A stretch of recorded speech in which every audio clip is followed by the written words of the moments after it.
This podcast is being managed by What's Podcasting. Check the link in the description to find out more. Hello, everybody, and welcome to another solo podcast conversation.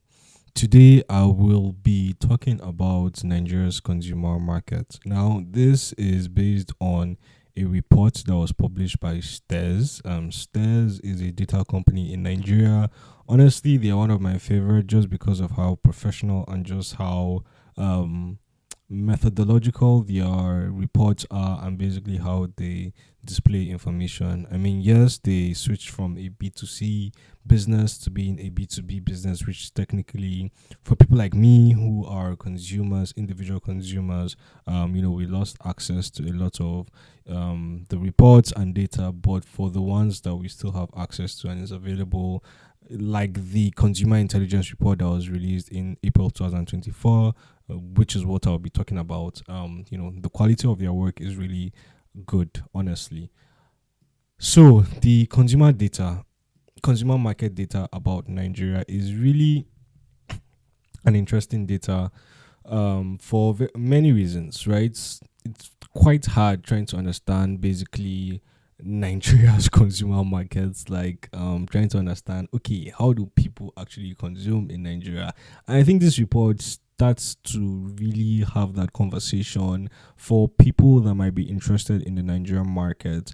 And might not really understand how to penetrate or even how to like segment Nigeria's consumers, right? Obviously, if you have read this report, the link will be in the description just so that you have access. If you've read it, you know that it is not per se divided into Nigeria's own regions or divided into Nigeria's consumer classes, right? In the sense of, top 10% or bottom 50%, that kind of thing. No, it's just basically starting the conversation, first of all, from a top-down level, from a sub-Saharan African level to a Nigerian level, right, to the individual countries within sub-Saharan Africa.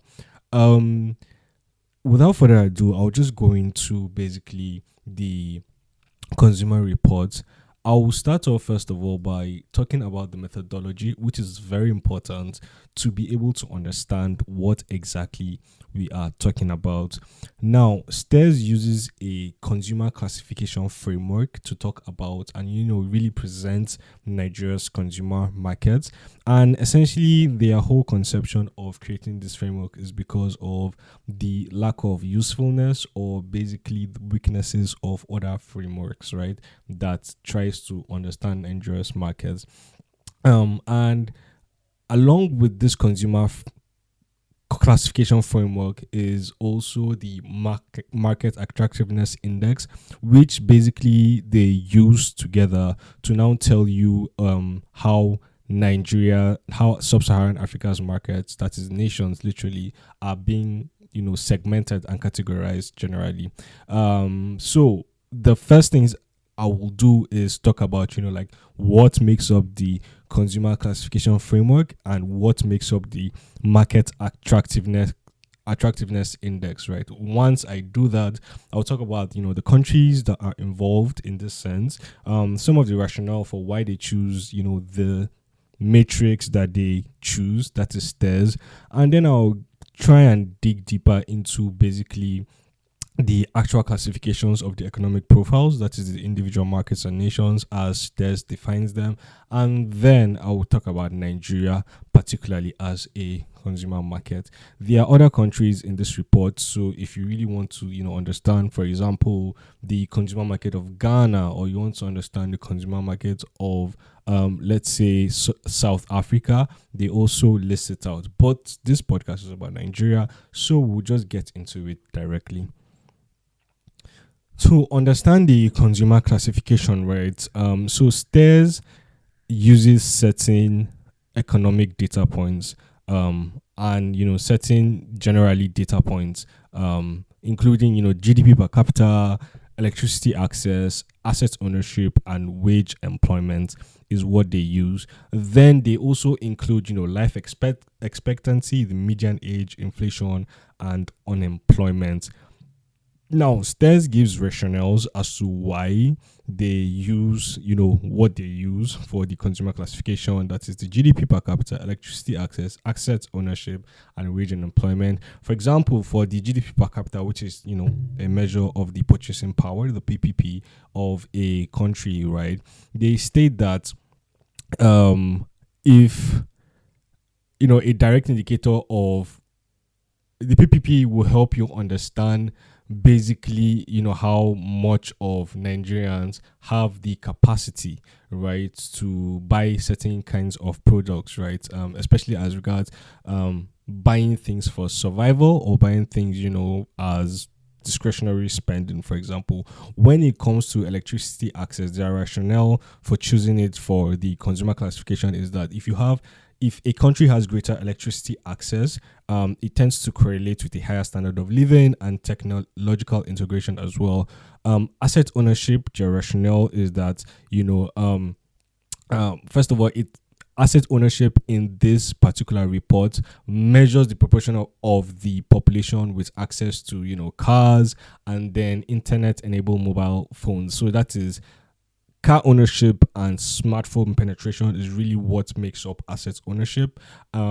Essentially, what they want to do by putting this as part of the consumer classification framework is that they are signals of telling us if a country has, a strong middle class status in sub-Saharan Africa, because these things, that is cars and internet-enabled mobile phones, might be considered luxuries.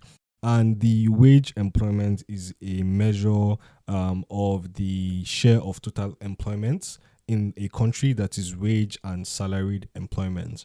And for Stears, the logic is that a reliable income stream will facilitate economic security, upward mobility, and middle class consumption, which essentially empowers individuals to expand their consumption baskets. That is the logic of the consumer classification framework, right? And I spoke about other things such as life expectancy, median age, inflation rates, unemployment rates. So the logic of, for example, life expectancy, within the consumer classification framework, according to Stears, is that longer life expectancy can influence consumer behavior, in the sense that older populations will favor savings and retirement planning over immediate consumption, right? And this potentially alters spending and investment trends. When they analyze and impute median age for this particular consumption classification framework, Stears' logic for adding median age is that it reflects market consumption patterns. That is, younger populations may favor the consumption of tech, entertainment, and fashion, while older populations, might prioritize healthcare, housing, and leisure. For inflation rates and why it's included in the consumer classification framework, the logic for Stears is that high inflation, literally takes away purchasing power, which affects affordability and consumer behavior, including consumer confidence, spending, and saving behavior. And the reason why Stears says they, use unemployment rates, that is the logic of, using unemployment rates for the consumer classification framework, is that employment trends affect consumer sentiment and willingness to make major purchases. So if there's stable employment in a country, it boosts confidence and spending, while job insecurity, that is hopping from one job to another job, will prompt caution and savings. Essentially, if you have a stable income, technically you will be more likely to consume, and if you don't, well, you won't, essentially. So that is, as regards the consumer classification framework, right? And then there's also the market attractiveness, which, together they use to form the classification of economic profiles for different countries in sub-Saharan Africa. So again, as a summary, there is the methodology for this report is, the consumer classification on the one hand, and this is, taken together with market attractiveness, right? And the consumer classification is all I've explained, with the GDP per capita, electricity access, asset ownership, wage employment, life expectancy, median age, inflation, and unemployment. And now, if you include, market attractiveness, which is the second point I'll explain now, this will be able to help you understand the economic profiles that Stears, classified for sub-Saharan African markets and nations.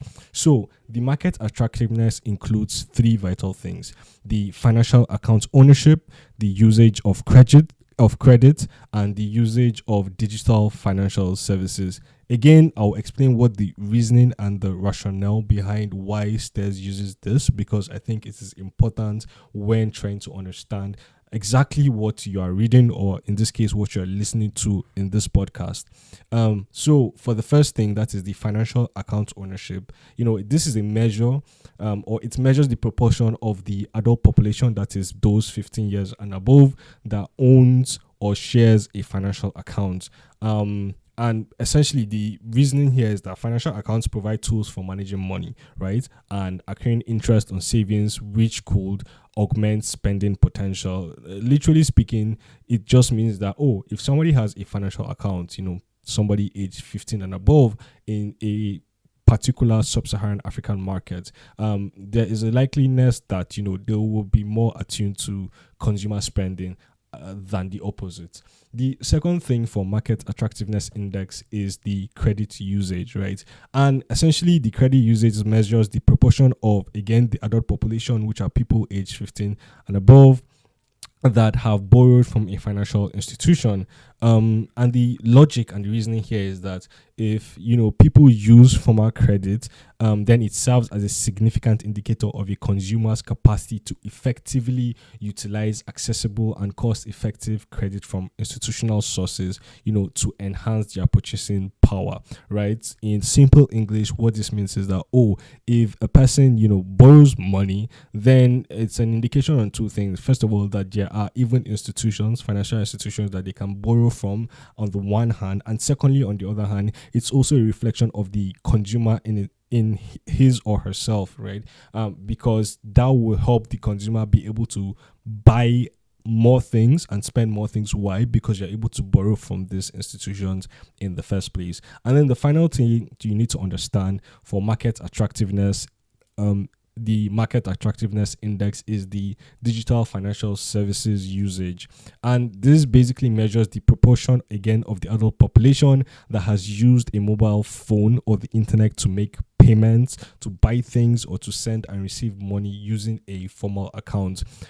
Beyond owning a financial account, this metric monitors the active use of digital platforms for payment, shopping, or fund remittance, reflecting a progressive involvement in the digital economy. So in simple English, this digital financial services usage metric, the logic of why they include it in their reporting is essentially, because if a consumer is literally digital in terms of being able to buy things online, being able to pay for things online, being able to receive money online as well, it gives us a measure as regarding how that consumer, and much bigger, right, how that particular market or nation has penetrated, has a digital economy, and whose consumers have penetrated that digital economy. And the logic is that, if the digital economy is big, right, then there's more potential to do much more things in a constantly growing digital age. So the data that Stears gather for sub-Saharan African markets divides sub-Saharan African markets into two maps, basically. So on the one hand, there's the categorization of the economic profiles of certain sub-Saharan African markets, 27 in total, when we are talking about the consumer classification framework, right? If you remember what I spoke about, the consumer classification framework is the GDP, electricity access, assets ownership, and wage employment. And there are 27 countries that are classified here. They include, Senegal, Sierra Leone, Liberia, Ghana, Nigeria, Cameroon, Ethiopia, Kenya, Uganda, Burundi, Tanzania, Malawi, Madagascar, Mozambique, Angola, Zambia, Namibia, Botswana, South Africa, and several other countries. But there are 27 countries that are being used to literally as data points for the consumer classification framework.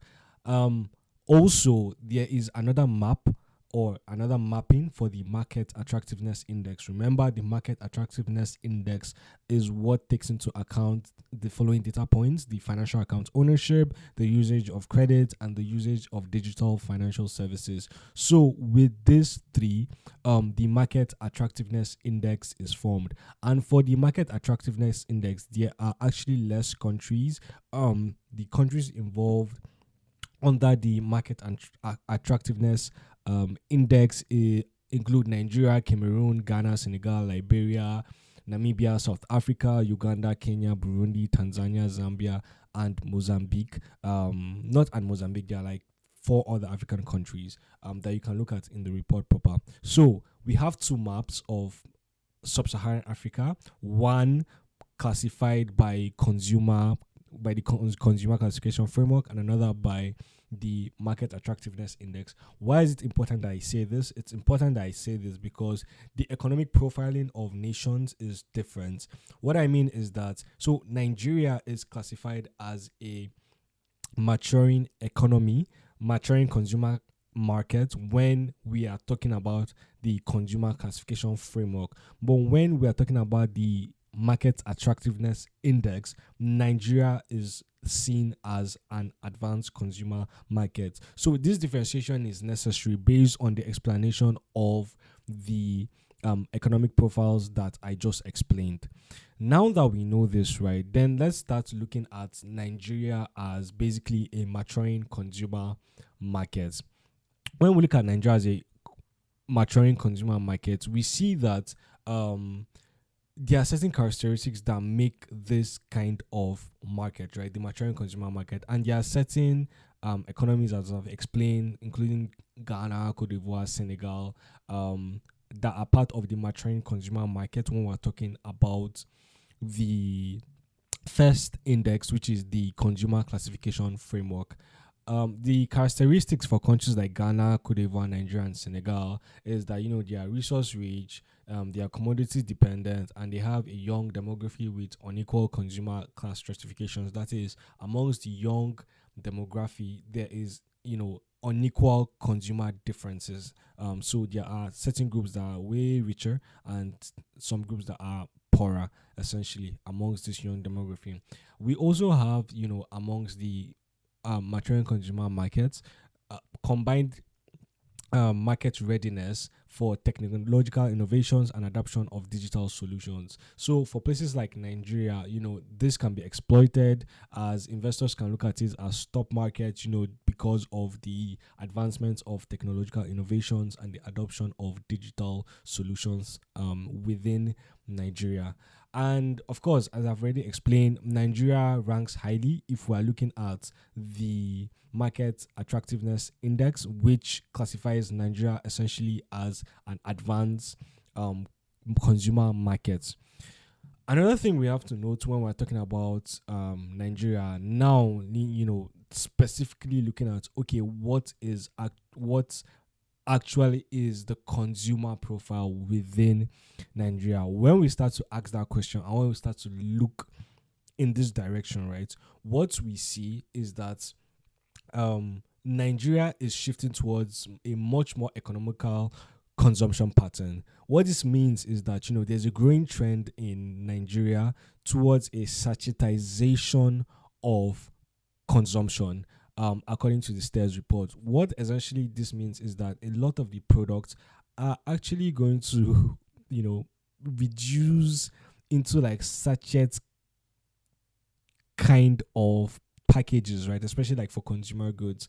What this basically means in simple English is that a lot of things will have to transform it. A lot of products will have to transform itself into a product that people can actually afford, and that is why it is the sachetization, because businesses are adapting to the price levels of the of consumers within Nigeria. So imagine a Nigerian before, could buy a 500 gram perhaps milk, like tin of milk. Now they can't. What do you have to do if you're a business? Well, you make it smaller so that it is within the price range of your consumer, in this case, individual Nigerians.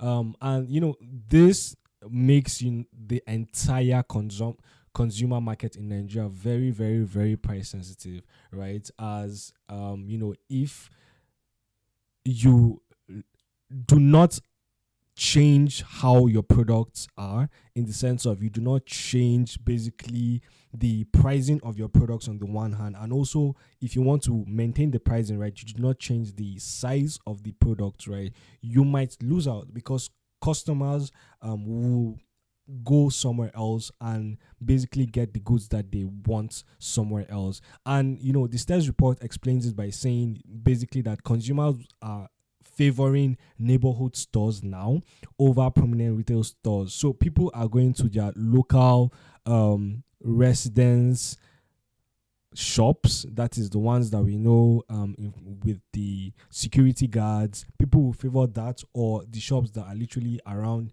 their house or within the shopping complex in their estate, over the big shots like, say, Sahad or ShopRite in certain cases. So what we see again is the fact that consumer patterns are changing because of the nature of the economy, and because of the price sensitive nature of consumers as at this point, because of the fact that their purchasing power has been eroded due to the inflation rate and just the worrying economy within Nigeria.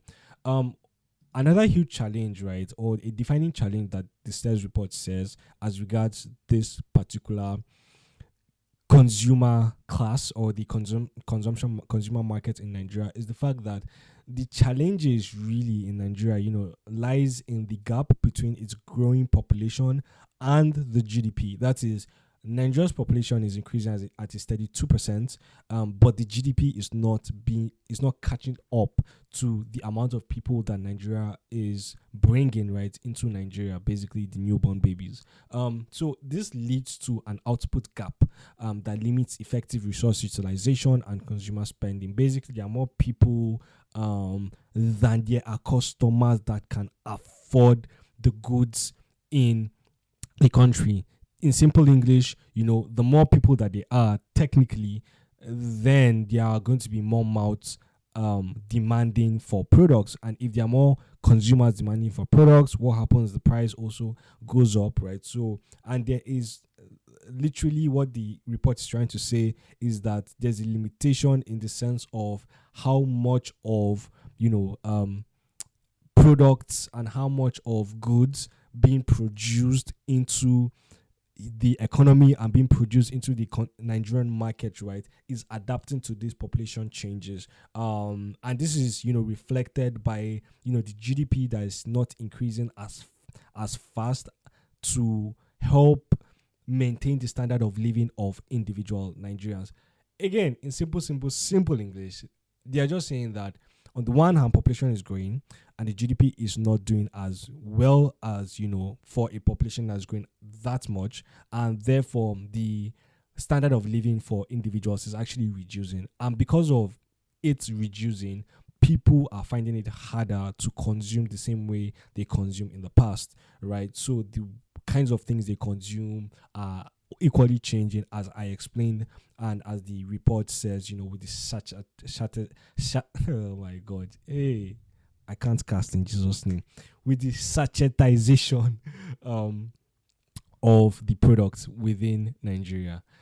So the current economic challenges, of course, show that this market has a lot of problems. But the thing is that businesses just need to adapt to the price nature of consumers in Nigeria. And that is one of the things that the report says, right? That if businesses are able to meet the changing needs of the Nigerian consumers, then they might be okay at the end of the day. Take into account that, the market attractiveness index ranks Nigeria very highly in being advanced.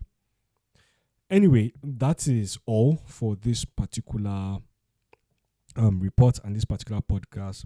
Thank you so much for listening. If you do have questions, you can check the report by yourself to really understand, first of all, the methodology, and then, the results of the country analysis for Nigeria as well.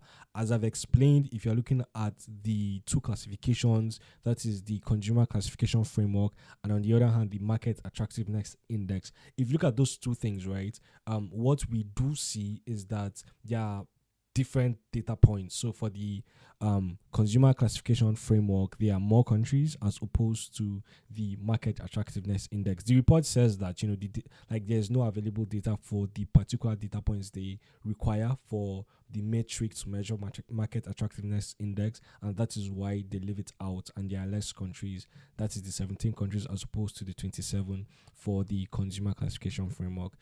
What am I trying to do with this podcast? Well, I'm trying to just make you understand basically the changing nature of consumption in Nigeria, as well as, the potential areas whereby investors and businesses can adapt to this changing nature, depending on what kind of profile you are, a consumer, a business, or an investor. This is the nature of Nigeria's consumption economy, and it is necessary to know this kind of information so that you can make decisions and take choices that really reflect the reality as at today. Anyways, guys, do not forget to check out other episodes I have made analyzing Nigeria's macroeconomic issues, such as, the BDCs, that's the Bureau de Change, in episode 1, or the inflation in Nigeria from 2006 2024 in episode 2. That's all. I hope you have a nice day and that you enjoy this podcast.